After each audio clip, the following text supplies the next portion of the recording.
So to kick off our Earth Talks this afternoon, we have Dr. Mitch Thomashow. Mitch, take it away.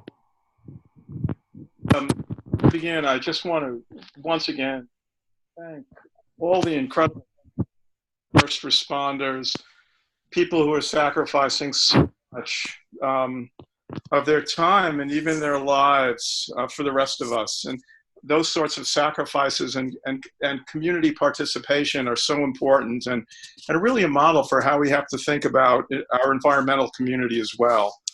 I just can't express my gratitude enough for those extraordinary people.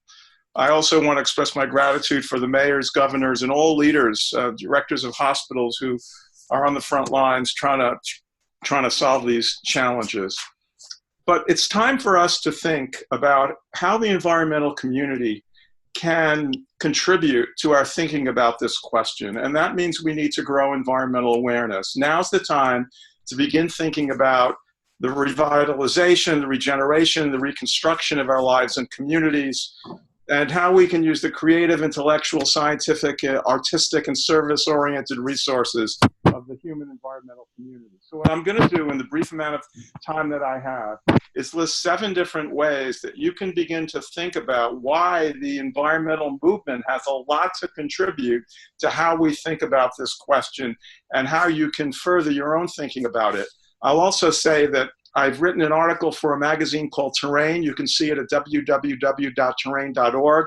It's called Environmental Learning and COVID-19. That has all sorts of resources and places that you can get further information about this. Point number 1, habitat fragmentation and biodiversity loss and pathogen spread. We can't emphasize that enough. We have to understand that humans are now in places where they've never been before, and we now have proximity to wildlife in ways that we have never really anticipated, and we have to be much more careful and conscious about how we do that. Point number 2 is that we need ecological as well as economic safety nets. Of course we need economic safety nets. One of the things that this has all, that the pandemic has let us understand is that there's virtually no safety net in America from an economic point of view, but we also need ecological safety nets, and that means growing more local food, better understanding the resources of our local community, making sure that we have enough habitat protection. So we have to make ecological safety net as important an aspect as economic safe and social safety nets. Third, we must understand that the virus is not the enemy. We have to promote ecological expertise, that viruses are a part of biogeochemical cycles. Of course, there are pathogens like smallpox and others that we have to eradicate. We also have to understand that microorganisms are who we are. Our body is filled with microorganisms and microflora and fauna.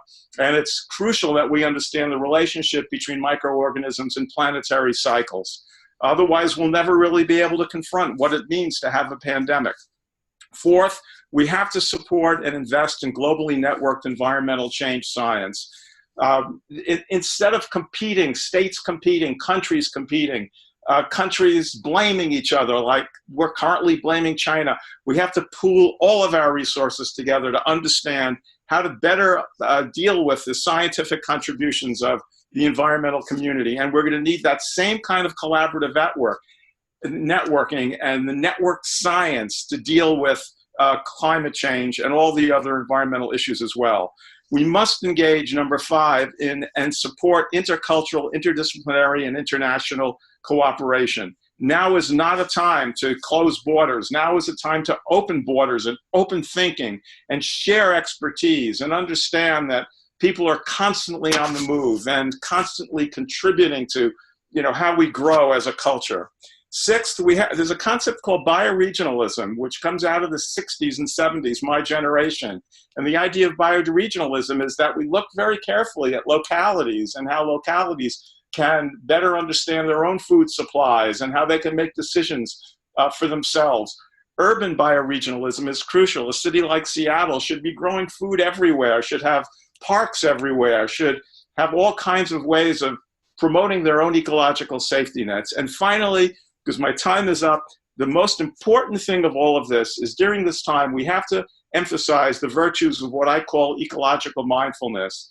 to take the time to observe the natural world, to better understand the natural history that surrounds us, to dwell in our inner Thoreau and see the world for what it is and appreciate all of life and to celebrate what matters most. So that was a real quick run through a lot of things, but those are 7 ways that you can promote environmental awareness. Once again, I encourage you to check out the article.